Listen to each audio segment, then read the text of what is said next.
Swallowed star प्रश्नोत्तरी समय। प्रश्न 1, लुओ फेंग तीसरे स्थान पर क्यों नहीं आए?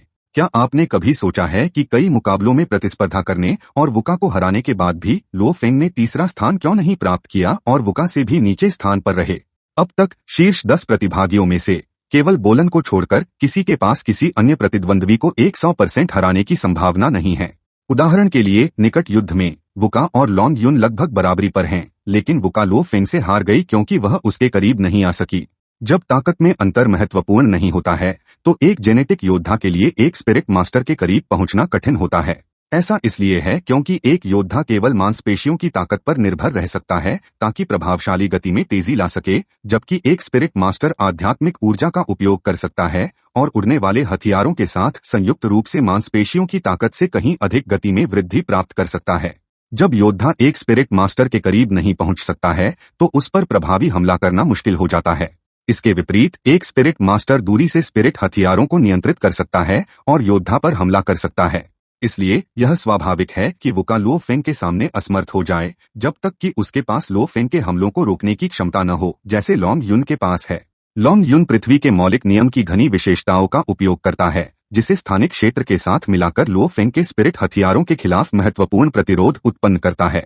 इससे अंततः लुओ फेंग के हमले कमजोर हो जाते हैं और वे कोई नुकसान नहीं कर पाते। एक बार जब लुओ फेंग लॉन्ग युन के क्षेत्र में प्रवेश करता है तो उसे केवल दबाव का सामना नहीं करना पड़ता बल्कि स्थानिक उड़ान तकनीकों का उपयोग करना भी कठिन हो जाता है, जिससे हमलों से बचना स्वाभाविक रूप से कठिन हो जाता है।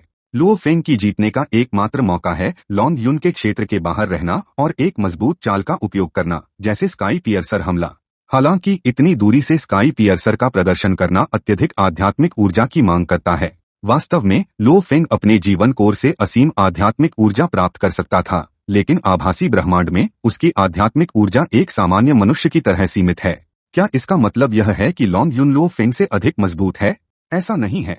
अगर प्रतियोगिता में स्थानिक प्रतिबंध नहीं होते जो लुओ फेंग को निकट युद्ध में मजबूर करते हैं तो लॉन्ग युन को उसे हराना कठिन हो जाता। स्पष्ट है कि निकट युद्ध में लुओ फेंग का प्रदर्शन कमजोर है और उसकी तकनीक अभी भी काफी कच्ची है। जहां तक प्रतियोगिता में रैंकिंग का सवाल है, इसका कारण यह है कि शीर्ष 10 में बोलन को छोड़कर सभी प्रतियोगियों की ताकत काफी समान है। 10 और दौरों के साथ भी लगातार परिणाम प्राप्त करना कठिन होगा। इसके तहत मौजूदा प्रणाली में सबसे अच्छा तरीका यही है कि प्रणाली द्वारा रैंकिंग निर्धारित की जाए।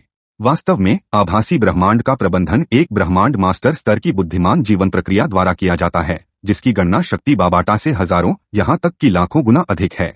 प्रतिभागियों के प्रदर्शन के आधार पर यह जल्दी से एक निष्पक्ष रैंकिंग का अनुमान और गणना कर सकता है। एक ऐसी रैंकिंग जिसे ब्रह्मांडीय वंदनीय 9 स्वॉर्ड्स भी अस्वीकार नहीं करेंगे, क्योंकि कोई भी ब्रह्मांड मास्टर का विरोध नहीं करेगा।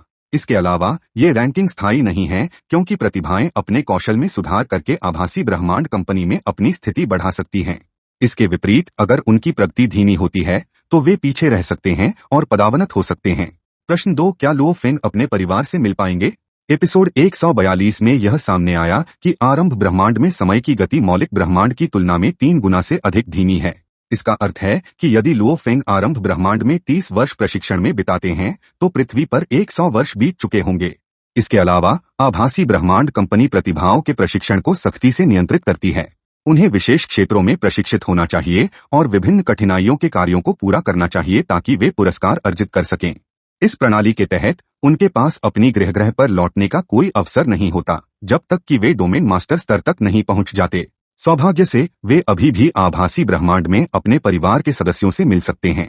जिस समय लुओ फेंग का मानव शरीर डोमेन मास्टर स्तर पर पहुंचता है और पृथ्वी पर लौटता है, उस समय तक 200 वर्ष बीत चुके होंगे। क्या उनके परिवार जो प्रशिक्षण नहीं कर रहे हैं उम्र के साथ मर नहीं जाएंगे?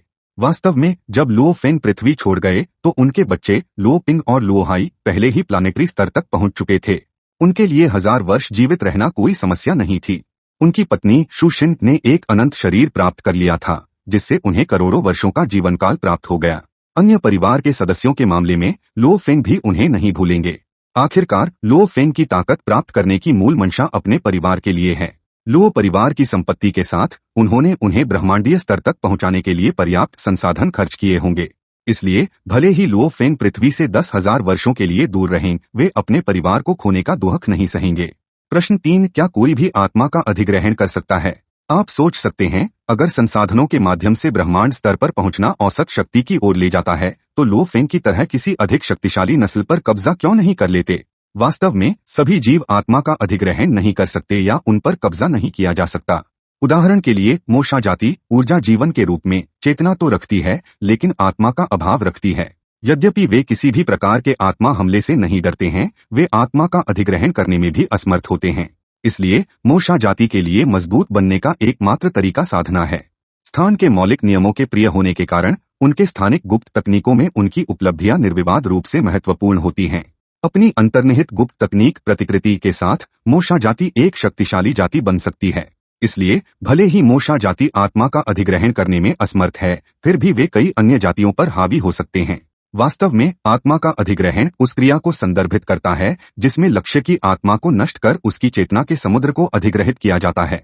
इस व्यवहार के मुख्यतः दो कारण होते हैं। पहले, अन्य प्राणियों के रक्त और उच्च अंतर्निहित प्रतिभाओं को ग्रहण कर साधना की गति को बढ़ाने के लिए, जैसे हुयानबो। दूसरा, जीवन जीन स्तरों की सीमाओं को तोड़ने के लिए, जैसा कि कैओस सिटी के लॉर्ड के मामले में देखा गया।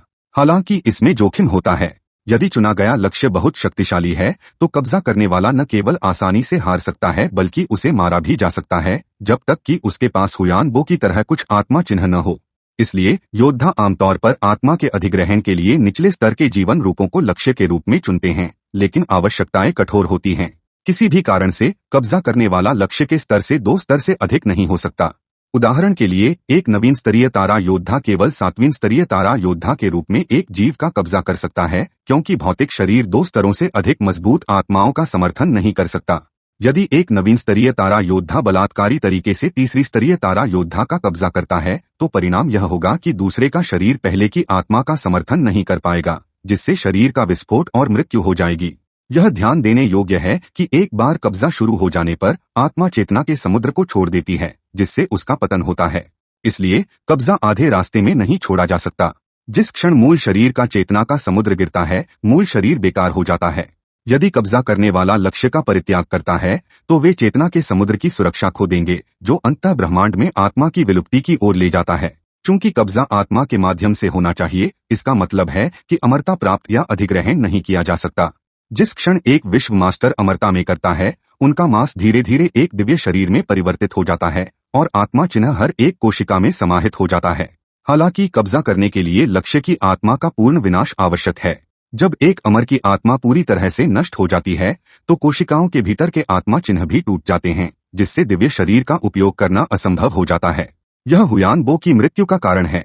उन्हें आत्मा के हमले का सामना करना पड़ा और समय के साथ उनकी कोशिकाओं के भीतर का आत्मा चिन्ह धीरे धीरे क्षीण होता गया, जिससे उनकी आत्मा धीरे धीरे गायब हो गई। अंततः वह गहरी नींद में चले गए जब तक कि वह नहीं मर गए। अमरता का अधिग्रहण न कर पाने का कारण यह है कि भले ही कब्जा करने का लक्ष्य एक शिखर विश्व मास्टर हो जो अमर के समान ताकत रखता हो, वह अमर देवता की आत्मा का समर्थन नहीं कर सकता। ऐसा इसलिए है क्योंकि जब एक विश्व मास्टर अमर बनने के लिए करता है, तो उनकी आत्मा में गुणात्मक परिवर्तन होता है। इसलिए यदि एक अमर स्तर की आत्मा विश्व मास्टर के चेतना के समुद्र में प्रवेश करने का प्रयास करती है, तो शरीर एक ही क्षण में फट जाएगा और टूट जाएगा, जिससे कब्जा असफल हो जाएगा। इसलिए यदि एक योद्धा कब्जा के माध्यम से जीवन जीन स्तरों की सीमाओं को तोड़ना चाहता है, तो उन्हें एक विशेष जीवन रूप को लक्ष्य के रूप में चुनना चाहिए। कब्जा करने का सबसे अच्छा समय विश्व मास्टर स्तर पर होता है। हालांकि विशेष जीवन रूप आमतौर पर असाधारण रक्षा क्षमताओं या अद्वितीय अंतर्निहित प्रतिभाओं और गुप्त तकनीकों को रखते हैं, जिससे ऐसे जीवों का कब्जा करना बहुत कठिन हो जाता है, जब तक कि कब्जा करने वाला असाधारण रूप से शक्तिशाली न हो। ब्रह्मांड में बहुत कम व्यक्ति ऐसे बल को रखते हैं, लेकिन कैओस सिटी का लॉर्ड उनमें से एक है। उनकी शक्ति स्पष्ट है और यही एक कारण है कि वह प्रारंभिक ब्रह्मांड को अनेकों युगों तक आक्रमण से सुरक्षित रखने में सक्षम रहा है।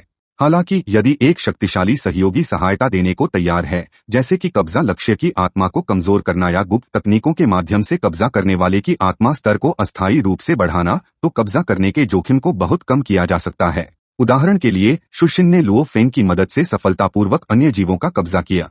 आखिरकार लुओ फेंग नहीं चाहते थे कि वह अकेले अमर जीवन का अधिग्रहण करें, जबकि उनकी पत्नी कई लाख वर्षों बाद मर जाए। यहाँ तक कि इस वीडियो के लिए बस इतना ही। इस वीडियो को देखने के लिए धन्यवाद। आपको एक अद्भुत दिन की शुभकामनाएं।